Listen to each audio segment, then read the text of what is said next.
다른 이들이 너를 좋아하듯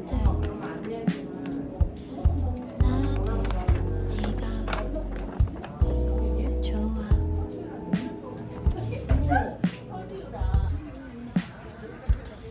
너에겐 익숙하겠지 이만큼 내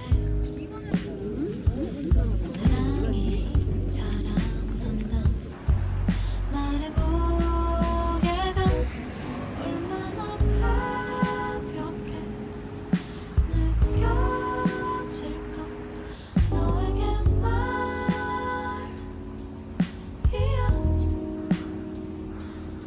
내가 없어도 너는 괜찮을 거야 딱히 필요하지는 않을 거야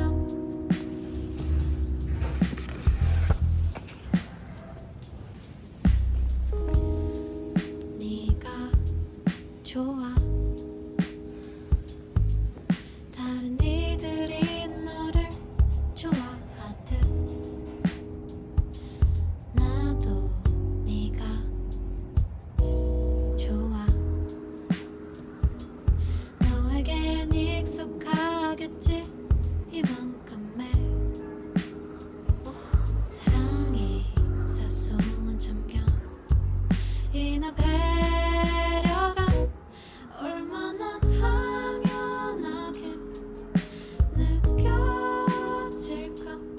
너에게 말이야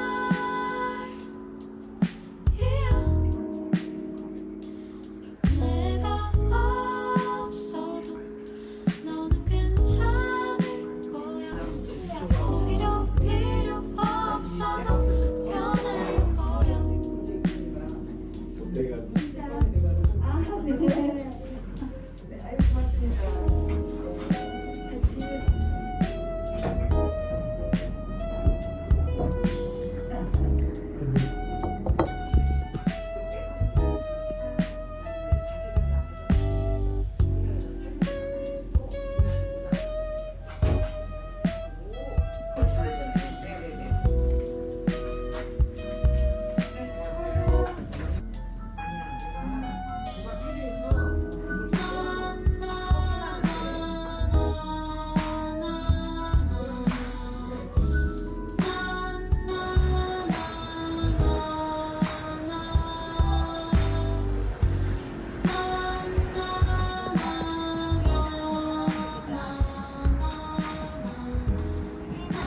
Finally, some food. This was just me getting some John at the Gwangjang market, which is just some pancakes. This really nice Ajuma was preparing some pancakes for me, and this is just me trying to eat as discreetly as I can. I was eating at a relatively quiet section of the Gwangjang market. There is another spot that is much more crowded that has a lot more food, such as kalguksu or like other types of kimbap. I also tried the famous hot dog here. 1,500. It was like self-change, so you had to find your own change. This is just me being dumb. 5,500. I took back 3,000, which meant that I paid them 1,000 more. Because I can't do quick math. 1 plus 1, not 2. I went to 2 places today. This is slightly loose on me, but I really like this skirt. This was 8,000 won. So as you can tell, there are like little details here. And there's really like cute buttons. You see? Little cute buttons. And it's a midi skirt, slightly flared end. So you can see from the back it's like flared. So this means it's pretty easy to walk in. And a tip that I learned to see whether like pants or like bottoms fit you is to like put it around your neck. And if the ends touch, most likely you can wear it. I don't know where I learned this tip from, but it's really useful when you're like thrifting or like when you're in a position where you can't really wear the clothes. But I was able to try them on. This was 20,000 won. And this is so pretty. Honestly, I should try it on now actually. Such nice colors. I don't know, I just feel like I'm such a grandma now. At first I wasn't very keen on getting the bag, but I was just so persuaded by the auntie like running the store. And it's a really lightweight bag. Oh yeah, it does fit. Maybe I can fit like a book in here too. And a bag of cookies. Oh, okay. Because it fits quite a lot. There you go.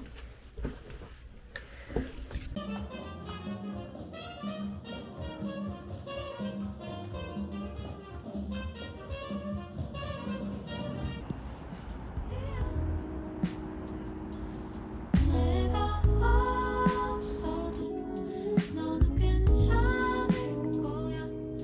오히려 필요 없어도 변할 거야. 그렇게 그대로 사랑받아왔던 대로 사랑받아왔던 대로 넌 살아가. 그렇게 그대로 사랑받아왔던 대로 사랑받아왔던 대로 넌 살아가. This is me getting tipsy with a book in my hand. This is a book bar where you can order a drink and read your books. There are a lot of books in the place as well, although most of them are in Korean. I went in pretty late, about 30 minutes to closing, so I had to finish the drink pretty quickly, which explains why I am so red in this video. I really enjoyed the solitude here. It was really a new experience trying to read while getting a bit tipsy. I think I felt a lot more emotional as I was thinking back on my trip, just being alone in a different country. And the music was of course not helping. Would I recommend drinking while reading? I feel like if you want to get more in touch with your feelings, you can. But honestly, the next day you're not gonna remember what you read. But I must say, the whiskey was really good. I had a really good time drinking the whiskey. Super delicious. Would do it again. Maybe with a book of poetry instead. So here's a little cheers from me. And yeah, thanks for joining me so far. Hope you enjoyed this little tipsy moment. Check. Hi. I just had a glass of whiskey and I'm kind of tipsy, and that kind of rhymed. They gave me free stuff. I'm probably gonna cringe while editing this, but thank you for watching my vlog if you've been watching it until now. I'm very happy that my mask is covering my face right now, so you don't see how red I am. But thank you for indulging in my books and in my content and following me on this journey.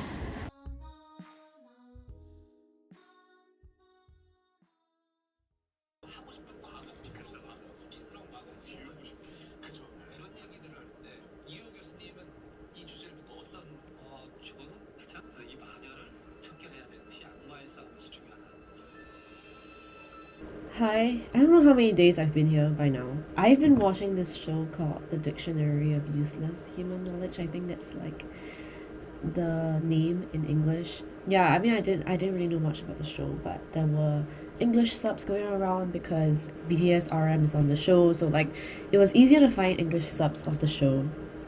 And surprisingly actually, I didn't know that one of the authors, Kim Young-ha, was on the panel.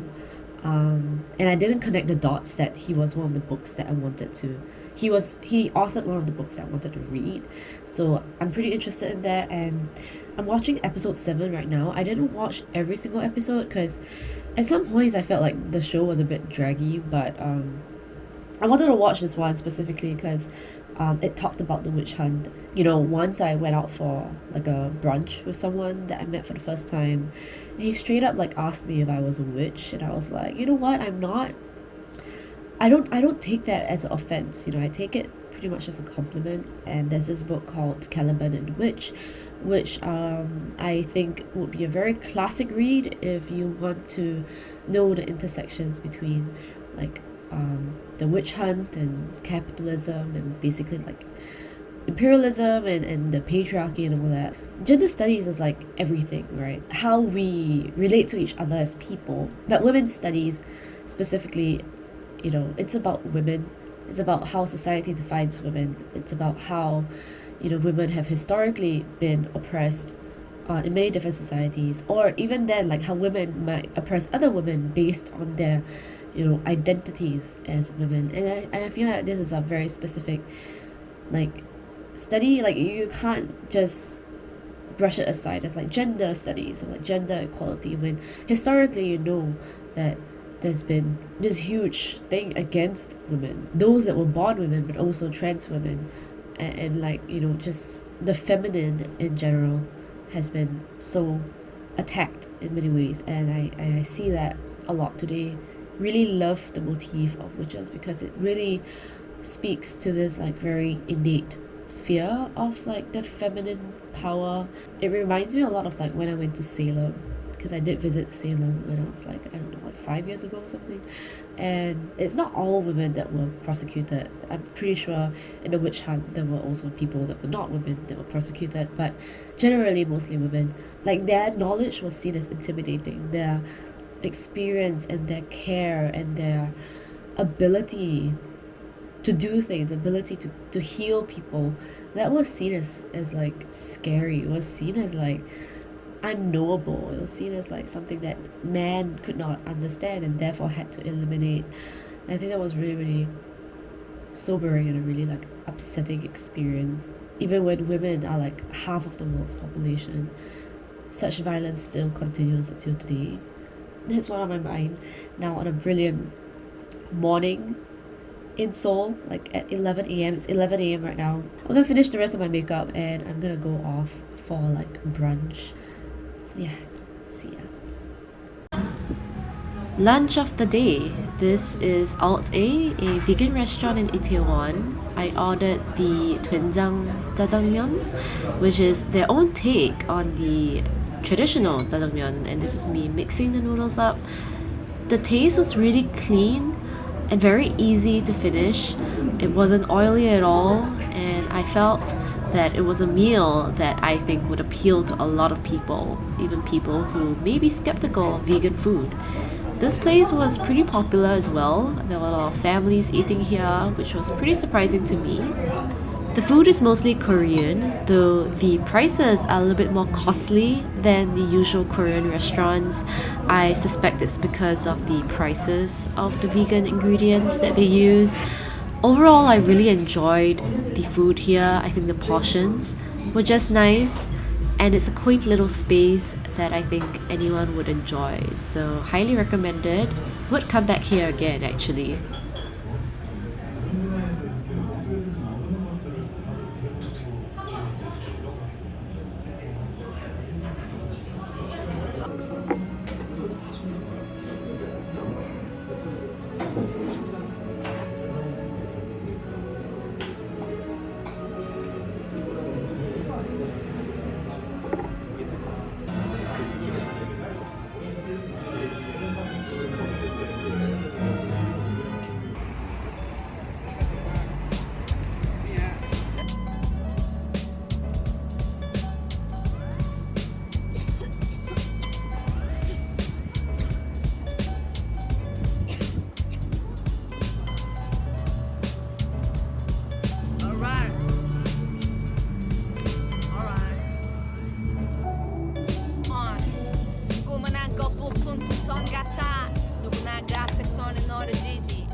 좀 두렵나 봐 터질 듯하니 놓쳐 바람이 빠지지 하늘에서 적당히 부푼 꿈은 일단 묶어놓고 봐 글쎄 그게 진짜로 넌 걸까 이 긴 줄에 난 과연 몇 번일까 그 사이에 처음 가졌던 맘과는 멀어지진 않은 간절하지 않은 게 아니야 건방지거나 가진 것이 많은 게 아니야 적당히 치고 빠지려고 하는 게 아니야 그렇지만 그렇다는 건 다 나쁜 게 아니야 나에게 마냐 꿀 발린 새끼 손가락이 온다면 난 영혼을 파는 일은 안 한다고 손바닥만 한 내 세상 문 열고 나가지만 눈을 감았다가 떠도 다 새까맣다고 이제 나만이 널 사랑하는 것 같네 사랑하는 것 같아 이제 나 하나만 여기 남은 것 같네 여기 남은 것 같아 나간보다 썸 타다 톡 하다가 끝난 것 같네 다 끝난 것 같아 나 손잡고 입 맞추고 한 번 하고서 떠난 것 같네 다 떠난 것 같아 다 떠난 것 같아 여긴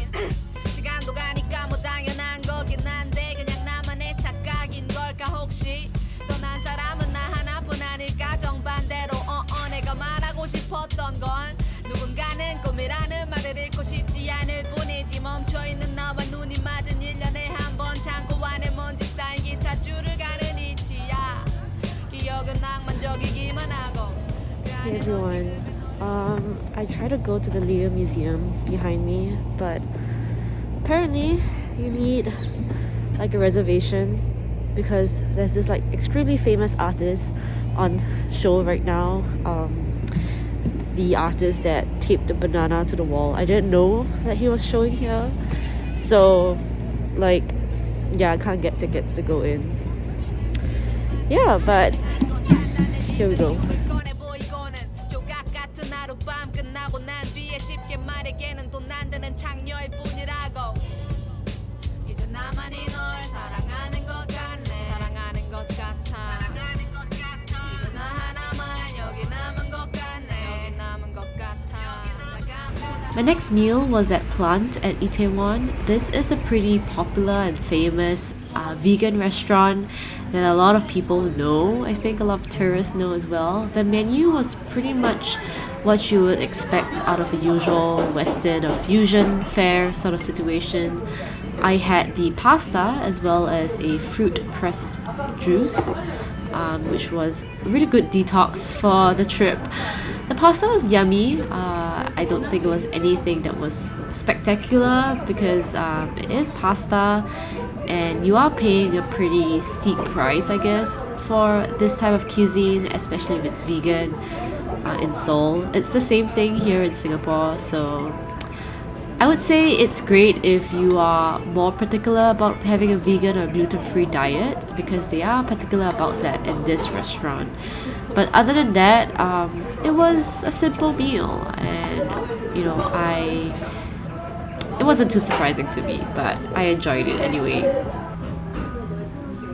Back again at the accommodations and I'm gonna just go through what I have here.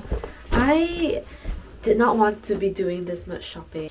I actually passed by Pace Gallery and they were showing some works by Maya Lin. I didn't know about Maya Lin before this, but seems like she's been like an environmentalist for a really long time.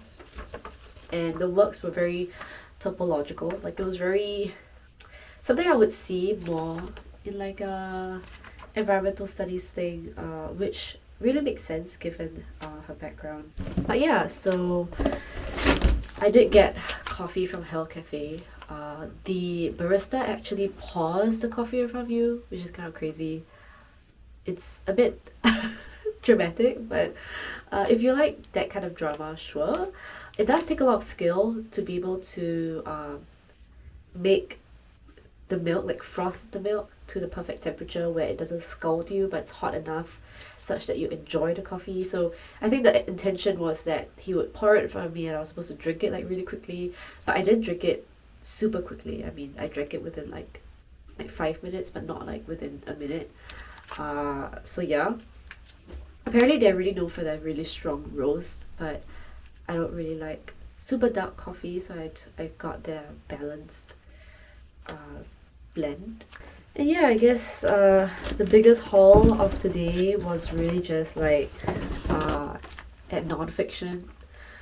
And I'm gonna be really like, I'm gonna confess that the major reason why I bought from this brand is because it's called non-fiction, and I sincerely apologize for that.